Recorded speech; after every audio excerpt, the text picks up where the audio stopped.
Our subject this morning is Christ, Y the nuestro key tema to knowledge, esta mañana key es to all. Cristo es la clave para el conocimiento, la clave para todo entendimiento.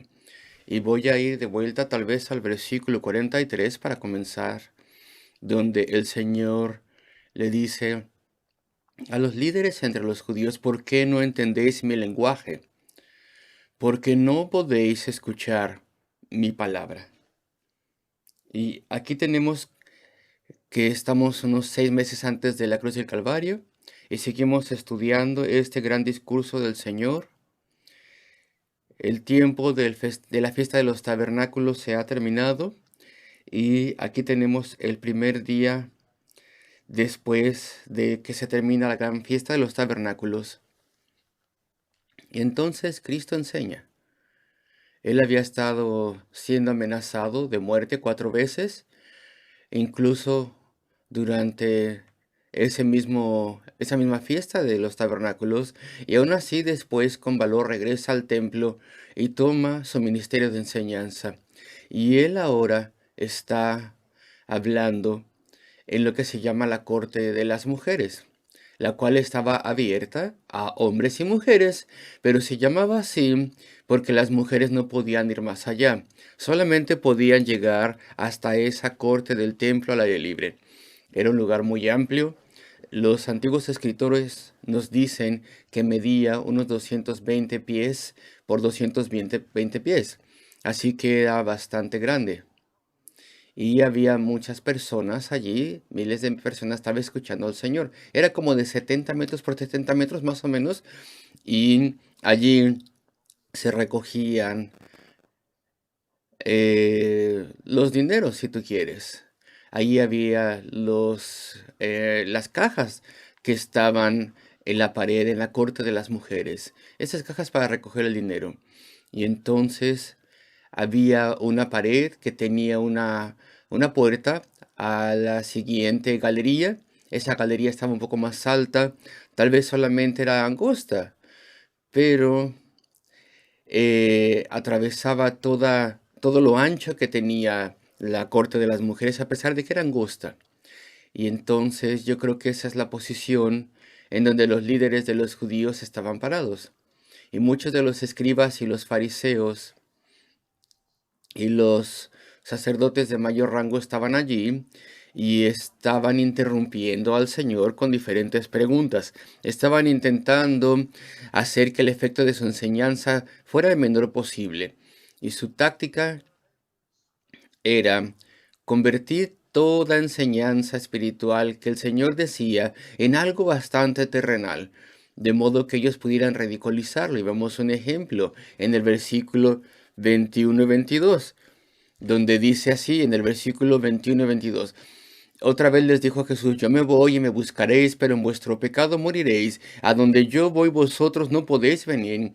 Y nos es obvio a nosotros y a cualquier lector uno pensaría que Cristo está hablando aquí en términos al respecto de su muerte, en unos términos por así decirlo ocultos. Pero los líderes de los judíos intentaban hacer que esto fuera algo simplemente terrenal. Versículo 22, decían entonces los judíos: acuérdense que Juan hace referencia a los líderes de los judíos cuando dice judíos, dice: ¿acaso se matará a sí mismo, que dice a donde yo voy vosotros no podéis venir? Y hacían esto constantemente para intentar que el gran sentido espiritual de sus palabras y su mensaje pues estuviera oculto. Y solamente voy a tener dos encabezados en este estudio esta mañana. Y el primero de ellos es muy simple y es el siguiente: sin Cristo nada tiene sentido. Sin Él nada tiene sentido. Uno no puede organizar o entender verdaderamente la historia humana o la raza humana, y desde luego no podemos entender la Biblia, la palabra de Dios, sin Cristo. Sin Cristo, quien es el tema central que organiza toda la palabra de Dios de principio a fin. Él está en todas partes y Él es el objeto y el propósito de todo. Y sin mantenerlo presente y sin reconocerle a Él en las grandes promesas y en su cumplimiento, pues uno no puede entender el mensaje de la Biblia. Más bien se convierte en una colección de libros sin significado, en vez de lo que es en verdad una obra coherente de principio a fin. Y como ya les dije, no podemos entender la naturaleza humana y la historia humana y los seres humanos sin Cristo. No podemos entender qué curso está llevando y hacia dónde va. No podemos entender ninguna de estas cosas sin Cristo. Sin Él, nada tiene sentido. Y entonces estudiaremos la narrativa y retomaremos la narrativa en el versículo 43. ¿Por qué no entendéis mi lenguaje?, le decía Cristo a sus líderes. Y aún así, evidentemente, miles le estaban escuchando. Porque no podéis escuchar mi palabra. No tenían gustos espirituales, no tenían vista espiritual, no entendían a Cristo. El clero de aquel entonces en Jerusalén no entendían sus palabras porque no le veían en las escrituras del Antiguo Testamento. Ellos creían que ellos eran hijos de Abraham. ¿Y cuáles fueron las promesas que Dios le hizo a Abraham? Bueno, las vamos a analizar en un momento. ¿Y qué es lo que les dijo a ellos al respecto del Mesías, al respecto de la simiente y la simiente notable que un día vendría? ¿Qué decían estas promesas a ellos al respecto de todo esto? Pues ellos leían esas cosas, pero no entendían las promesas, no tenían vista espiritual. Así que cuando Cristo vino, sus palabras, sus actos, su ministerio no tenía sentido para ellos, no lo entendían, no lo habían visto. No lo habían visto en esas promesas a Abraham y tampoco en los tipos y las sombras, las representaciones y todas las explicaciones de los profetas. Dice, ¿por qué no podéis escuchar mi palabra? Pues porque no podéis escuchar mi palabra. No entendían por qué no podían escuchar, su mente estaba cerrada y eso es verdad. Y es así en todos nosotros. De forma natural es así en todos nosotros. Nuestras mentes están cerradas a estas cosas de forma natural. No podemos entenderlas a menos que Cristo obre en nosotros, que Dios obre en nosotros. El pecado y la caída han oscurecido nuestros sentidos. No podemos entender las cosas espirituales. Estas cosas no significan nada para nosotros en absoluto, a menos que Dios obre. Y estas son las palabras que Cristo dice. Porque no podéis escuchar mi palabra. Y la explicación se da en el versículo 44. Y es duro lo que se dice así, lo que se dice aquí, porque arremete en contra del orgullo humano, pero esta es la explicación: vosotros sois de vuestro padre el diablo. Son personas inconversas, todavía están bajo la programación de Satanás. El demonio ha nublado vuestras mentes. Vosotros sois de vuestro padre el demonio, el diablo, y los deseos de vuestro padre queréis hacer. Él ha sido homicida desde el principio, es decir, homicida de almas humanas, y las confunde y las derrota, y no ha permanecido en la verdad, porque no hay verdad en él. Y escuchen estas palabras profundas de Cristo. Cuando habla mentira, de suyo habla. ¿Y qué significa esto? Bueno, pues él creó toda mentira. Él fue el primer mentiroso. La mentira es su obra personal. Entonces, cuando él dice una mentira, cuando Satanás dice una mentira, él está hablando de lo suyo. Es su hijo, por así decirlo, las mentiras. Es su hijo la mentira. Él lo formó en primer lugar.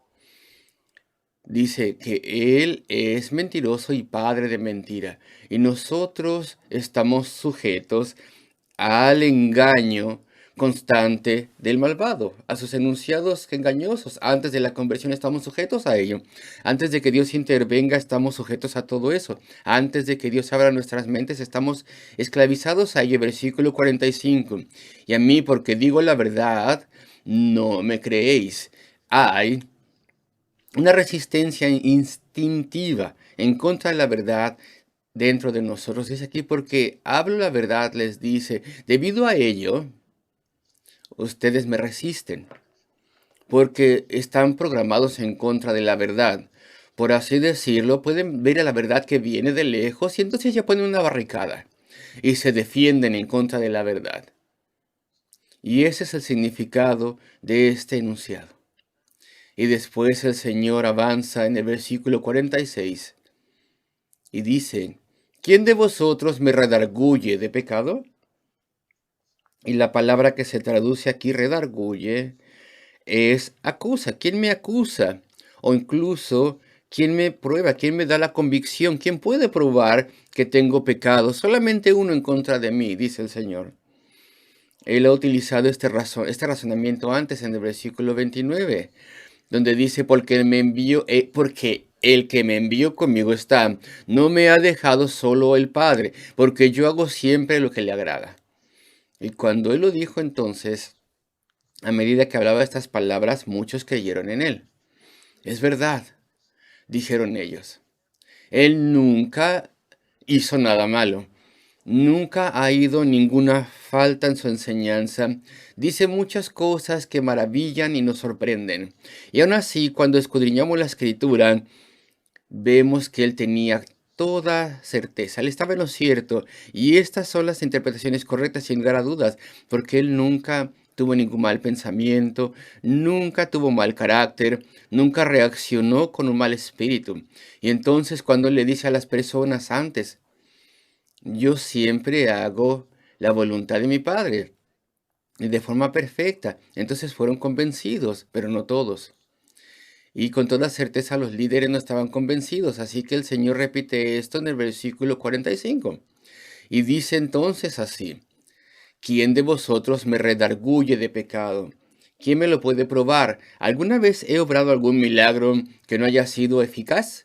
¿Que no haya resultado en una sanidad completa? ¿Alguna vez os he extraviado y confundido diciendo algo que yo no podía hacer, disponiéndome hacia algo que yo no pude hacer? ¿Alguna vez he dicho alguna palabra en la cual hayas podido encontrar alguna falta y que bíblicamente haya estado errónea? ¿O a través de las escrituras se pruebe como una falsedad? Pues no podían hacer ninguna de estas cosas, porque su vida era sorprendente, era maravillosa, era perfecta. ¿Quién de vosotros me redarguye de pecado? Pues si digo la verdad, ¿por qué vosotros no me creéis? ¿Por qué? Y es que uno pensaría que alguien tan maravilloso como el Señor, y tan sin pecado, y tan perfecto, y tan eficaz en todo lo que hizo y dijo, uno pensaría que eso recomendaría su mensaje.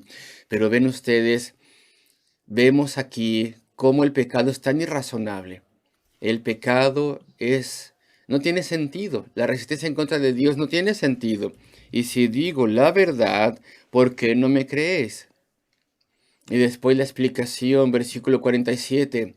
El que es de Dios, en otras palabras, el que ha tenido una obra de Dios hecha en su corazón, a través de la cual Dios abrió sus ojos y le dio la convicción de su necesidad de la verdad. El que es de Dios, las palabras de Dios oye y las entiende. Por esto no las oís vosotros, porque no sois de Dios.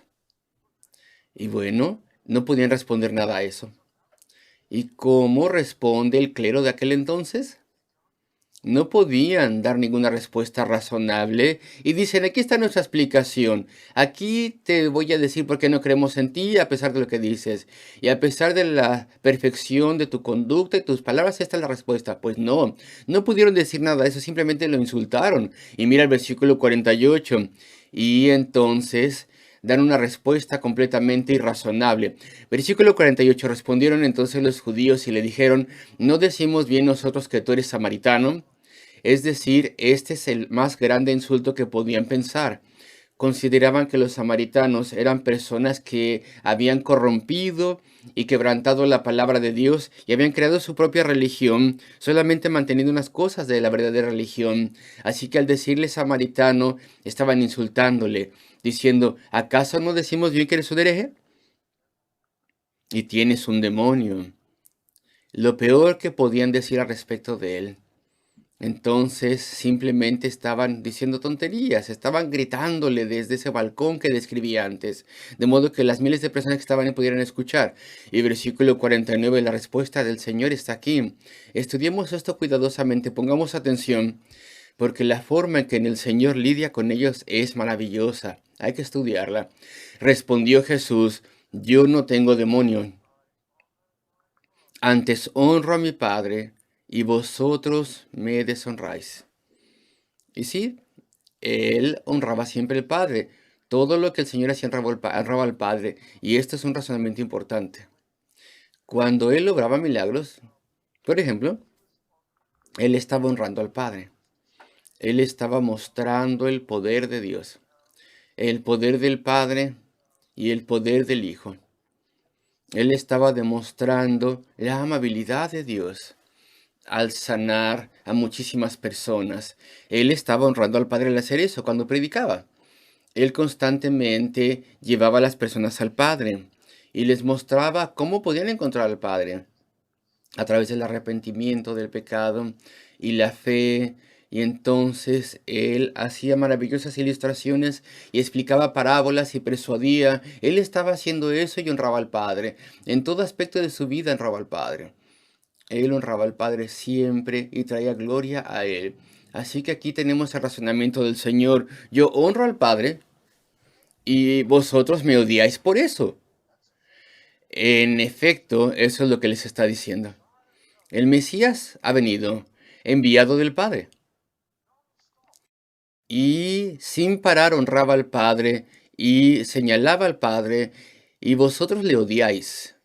Y al odiar a aquel que honra al Padre, vosotros en efecto deshonráis al Padre. Ese es el razonamiento del Señor Jesucristo aquí. Yo honro a mi Padre y vosotros me deshonráis. Las palabras en la traducción aquí son elegantes, por lo menos en el inglés, pero el griego es mucho más fuerte. Es como si el Señor estuviera diciendo, yo honro al Padre y vosotros me despreciáis. Pero bueno, se pone de forma más elegante también en español, vosotros me deshonráis. Pero el original dice, me despreciáis. Y aún así todo mi ministerio y obra es honrar al Padre de forma maravillosa. Versículo 50. Pero yo no busco mi gloria, lo cual nunca hizo. Él siempre señalaba al Padre. Constantemente lo hacía. Y entonces dice, hay uno que busca, hay quien la busca y juzga. Y aquí tenemos una advertencia, si deshonraban al Padre, el Padre entonces les deshonraría. Después de todo, ese es el estándar. Y lo vemos en Primera de Samuel, los estándares de Dios. Aquellos que me honran, yo les honraré. Y los que me desprecian, bueno pues, de hecho, en efecto, les trataré con desprecio también. Así que tenemos aquí una advertencia. Y en medio de esta advertencia, mira por favor el versículo 51. Aquí tenemos una oferta de misericordia a pesar de la advertencia, un enunciado amable de Cristo. Y estaba utilizando este doble amén para señalarlo. De cierto os digo, amén y amén. Con toda solemnidad les aseguro, de cierto os digo, que el que guarda mi palabra nunca verá muerte. Qué maravillosas son estas palabras. ¿Cómo podemos ver esto? ¿Cómo podemos guardar sus palabras? Pues obedeciendo lo que Él dice, obedeciendo su mensaje. ¿Y cuál es su mensaje? Pues es un mensaje al respecto del arrepentimiento y remisión de pecados. Si nosotros nos arrepentimos, nuestro pecado entonces será quitado. Si nos arrepentimos y confiamos en Él y en su obra y en lo que Él haría, donde sufrió y murió en el Calvario para poder hacer remisión de pecados y rendimos nuestra vida a Él y confiamos solamente en Él y no en nosotros sino en Él, pues entonces Él nunca verá muerte. Esa persona nunca verá muerte. Claro que moriremos físicamente hablando, claro que sí, pero aún así no moriremos. ¿Por qué no? Pues porque iremos inmediatamente a la presencia de Dios. De cierto os digo, esta gran promesa evangelística, incluso exactamente después de la advertencia, si un hombre, si una persona, los individuos, cada uno tiene que escuchar y responder, de cierto os digo que el que guarda mi palabra, me obedece, nunca verá muerte. Y bueno, Noten cómo inmediatamente los líderes judíos intentaron convertir esto en algo completamente terrenal. No querían, eh, no querían reconocer que esto era algo que hablaba de vida después de la muerte. Versículo 52. Entonces los judíos le dijeron, ahora conocemos que tienes demonio. Sabemos que eres un hereje. Sabemos que eres falso. ¿Cómo? ¿Cómo lo sabemos? Versículo 52. Abraham murió y los profetas. ¿Y tú dices, el que guarda mi palabra nunca sufrirá muerte? ¿Te das cuenta de lo que le estaban diciendo? Bueno, Abraham, y nadie es más grande que Abraham, él murió. Y todos los profetas murieron también. Y ahora tú vienes y dices que la persona que crea en ti nunca morirá. ¿Te das cuenta? Lo han transformado en una cosa terrenal. Y es obvio, o debería de ser obvio, que la promesa de Cristo aplica a la vida después de la muerte humana. Pero ellos intentan que las multitudes crean que que Cristo está diciendo que las personas nunca morirán en absoluto físicamente. Pero ese no es el significado de sus palabras. Están torciendo las cosas para transformarlo en cosas absurdas y terrenales. Y entonces, ¿qué dice Cristo? El que guarda mi palabra nunca sufrirá muerte. Y ellos pensaban que significa que no moriría en absoluto. Versículo 53. ¿Eres tú acaso mayor que nuestro padre Abraham, el cual murió? Y los profetas murieron. ¿Quién te haces a ti mismo? ¿Quién piensas que eres? ¿Quién te crees que eres para decir cosas así? Y entonces tenemos la respuesta de Cristo. Versículo 54. Si yo me glorifico a mí mismo, mi gloria nada es. Mi Padre es el que me glorifica. Es mi Padre. Claro que Él era Dios también, pero Él había tomado sobre sí mismo carne humana. Él se había hecho humano. Y los milagros que Él había realizado demostraban el poder de Dios. Del Padre y del Hijo, claro. Y dice, es mi Padre el que me honra. El Padre respaldaba a Cristo con poder. Y el Padre muy pronto respaldaría también su resurrección y su ascensión. Versículo 56 directamente, después de que el Padre iba a probar a Cristo, dice, Abraham vuestro Padre se gozó de que había de ver mi día, y lo vio, y se gozó. Ese es el segundo encabezado. ¿Cómo Cristo centrará todo?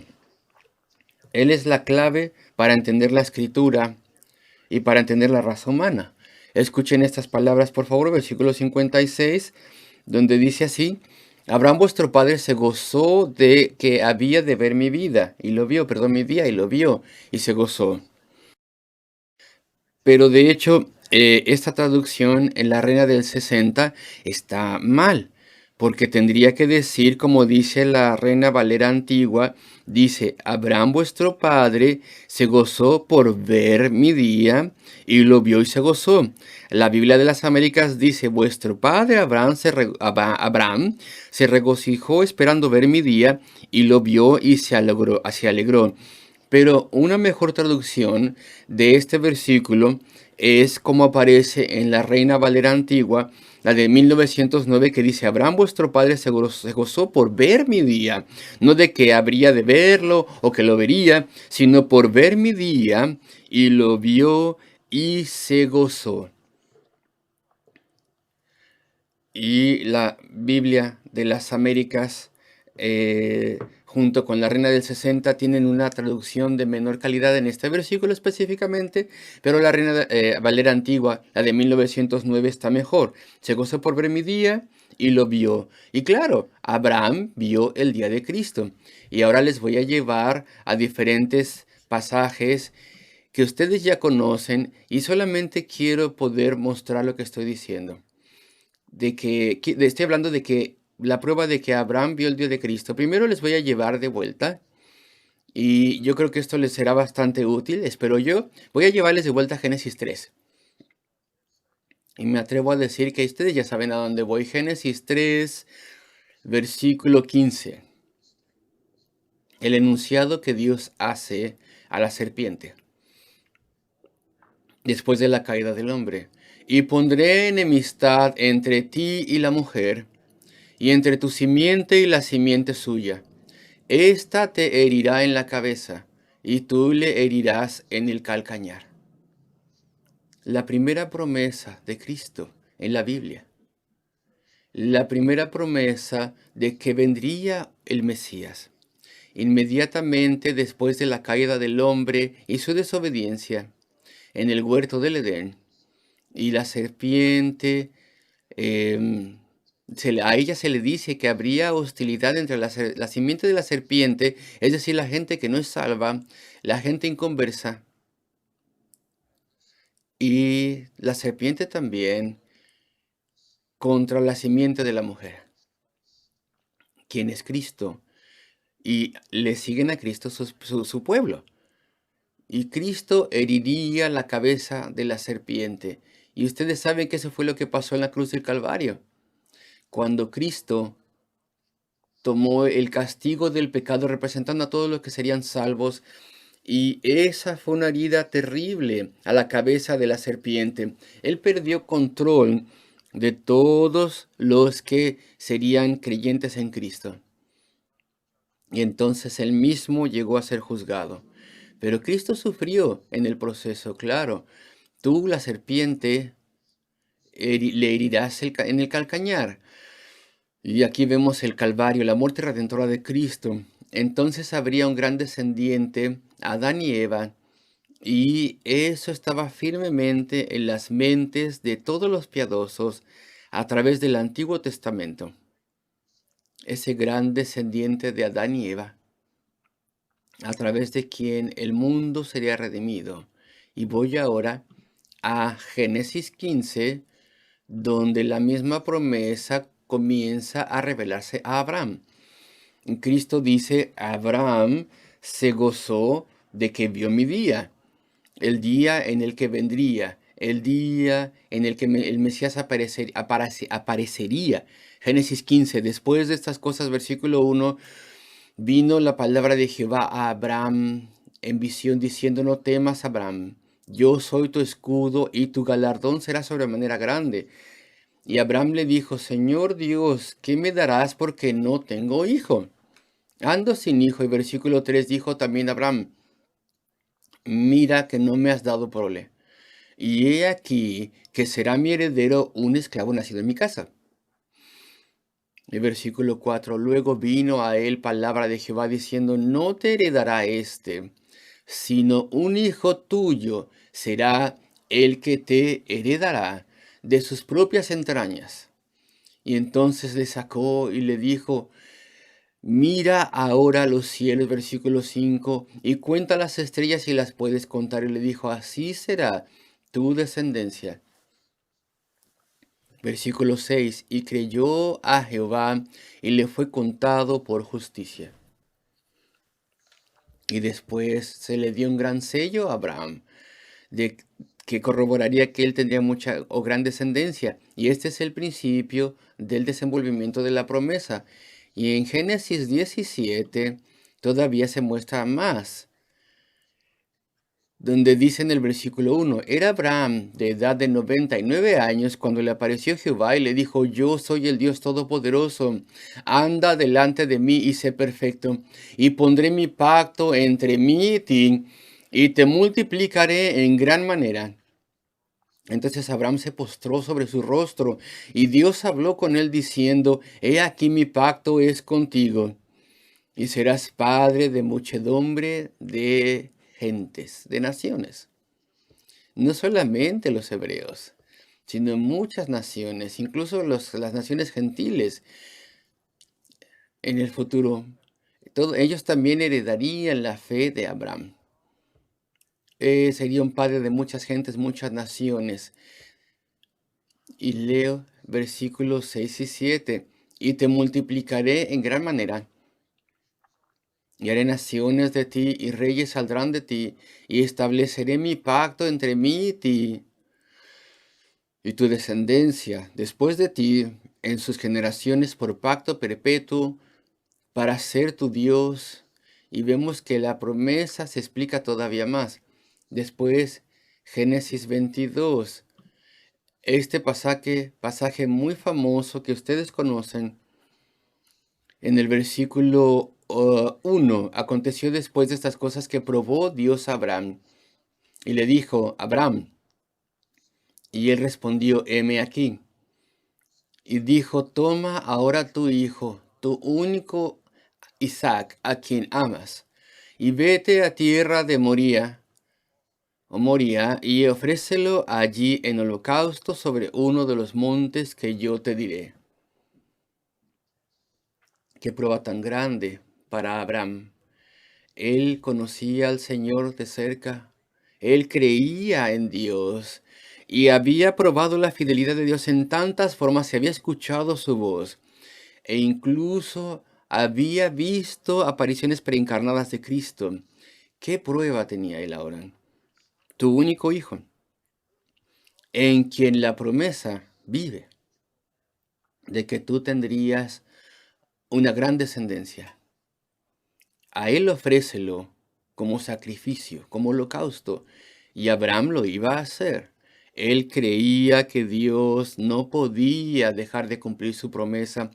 Él obtuvo la conclusión, como leemos en Hebreos, que Dios tenía tal vez la intención de levantarle una vez más de forma maravillosa, de forma notoria. Y entonces Abraham se levantó muy de mañana, versículo 3, enalbardó su asno y tomó consigo 2 siervos suyos y a Isaac su hijo. La Biblia inglesa hace pensar a los lectores que Isaac era muy pequeño, muy joven, muy chiquillo. Eso pasa con la Biblia inglesa. Sin embargo, en español no es así. Abraham tenía como 17 o 19, no dice que fueron niños y era su hijo. Y su hijo ya tenía una gran fe como la de su padre. Él estaba de acuerdo en todo ello. Él sabía que él era el heredero a través de quien la simiente prometida vendría, el gran Mesías, aquel que revertiría la caída del hombre y quien prepararía el camino para la salvación de muchos y para la gloria y la vida eterna. Pero entonces él estaba de acuerdo, él fue. Y en el último momento, no voy a ver toda la narrativa, no hay tiempo, ustedes saben que Dios detuvo la mano de Abraham. ¿Y por qué a Abraham se le puso en esa terrible experiencia? ¿Por qué fue probado de esa forma? Dios conocía su fe ya. Dios no necesitaba probar a Abraham. Dios conocía su corazón. ¿Y por qué entonces Abraham fue puesto a que atravesase esa experiencia? ¿Por qué tenía que experimentar el sentimiento de que tenía que entregar a su único hijo? Pues tal vez porque Dios ayudó a Abraham a que se identificase con él. El Padre enviaría al Salvador, el Mesías. Él lo entregaría por los pecados del mundo. Claro que volvería a vivir, pero él tendría que ver que fuera crucificado en esa cruz del Calvario. Y el Padre pondría sobre su amado Hijo, quien es también Dios junto con él, el Padre pondría sobre él, sobre Cristo, el pecado de todos los que serían salvos y castigaría esos pecados en él en vez de en ellos. Cristo sufriría una gran humillación y terrible agonía y terror. Y Abraham sería capacitado para que pudiera identificarse con Dios en esa posible pérdida de su único hijo. Y eso está incluido cuando Cristo dijo, Abraham vio mi día. Él podía ver el futuro. Él sabía lo que pasaría. Dios se lo mostró. Dios lo llevó hasta ese punto de gran identificación con Dios. Pero bueno, leemos a través de los versículos, por ejemplo, en el versículo 22 o versículos finales del pasaje, versículo 15 más bien, donde dice, y llamó el ángel de Jehová a Abraham por segunda vez desde el cielo y dijo, por mí mismo he jurado, dice Jehová, que por cuanto has hecho esto y no me has rehusado tu hijo, tu único hijo, De cierto te bendeciré y multiplicaré tu descendencia como las estrellas del cielo y como la arena que está a la orilla del mar, y tu descendencia poseerá las puertas de sus enemigos.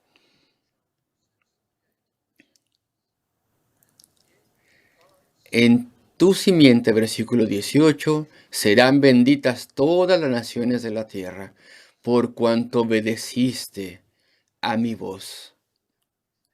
Si Abraham no lo sabía antes, y yo creo que sí lo sabía, pues ahora entonces se daba cuenta con toda certeza que la promesa sublime de la simiente prometida no era Isaac, sino uno mucho más grande que Isaac, que vendría mucho tiempo después, a través de quien todas las naciones de la tierra serían benditas. Abraham vio el día de Cristo.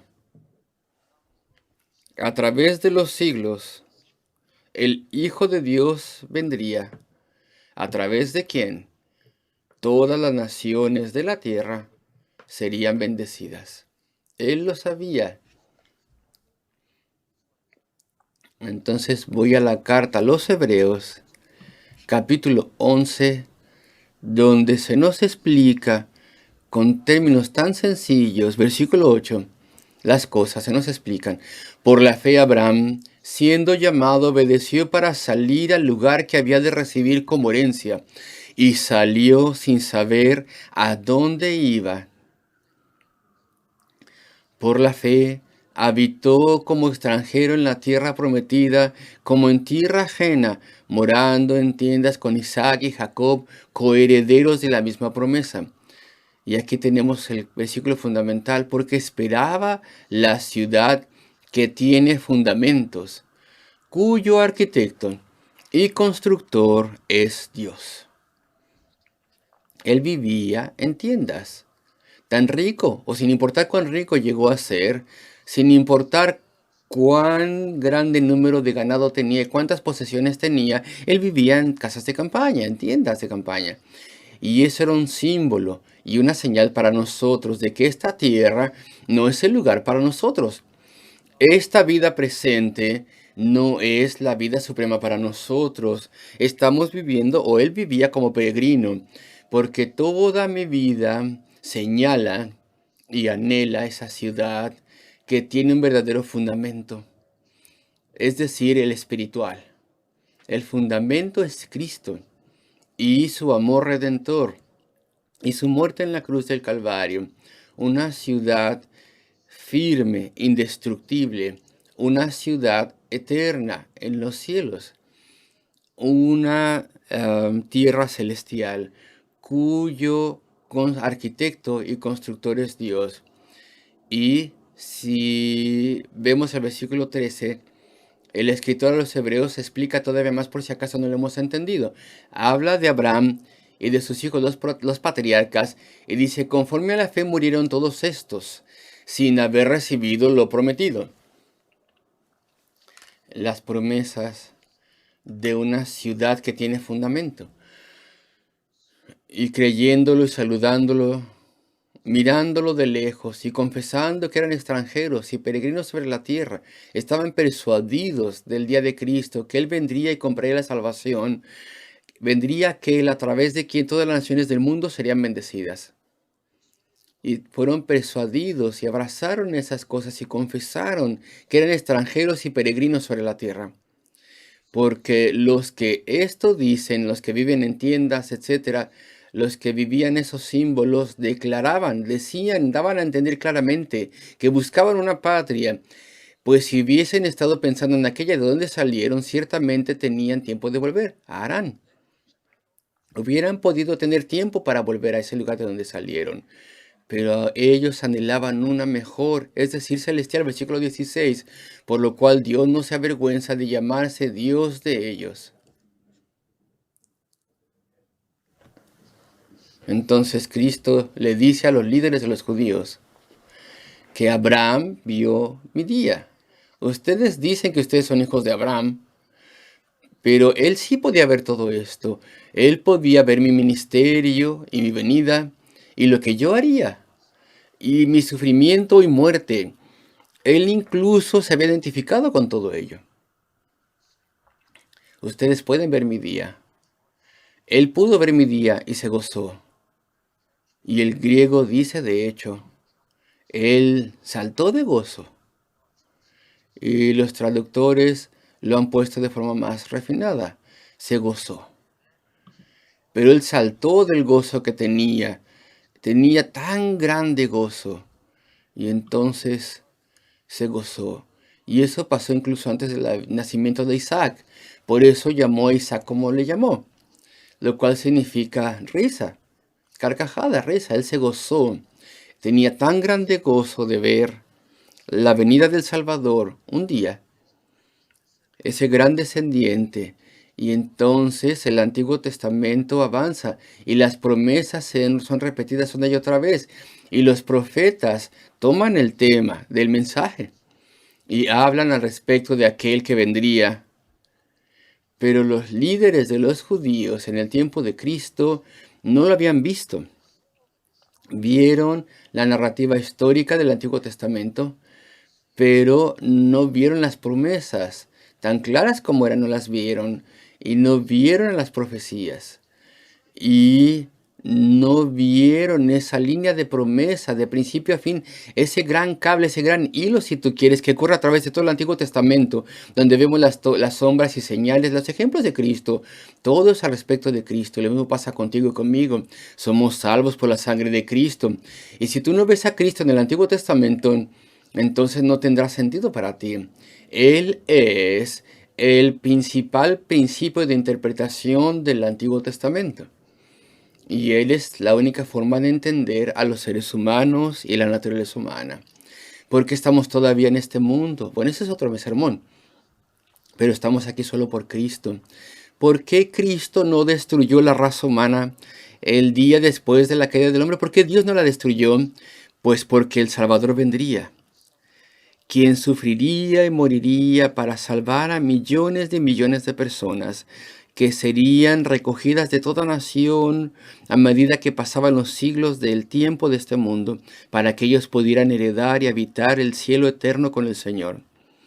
Y si tú no entiendes la obra de Cristo, pues está todo perdido. Él es la razón por la cual todo es perpetuado. Él es la razón de todas las cosas.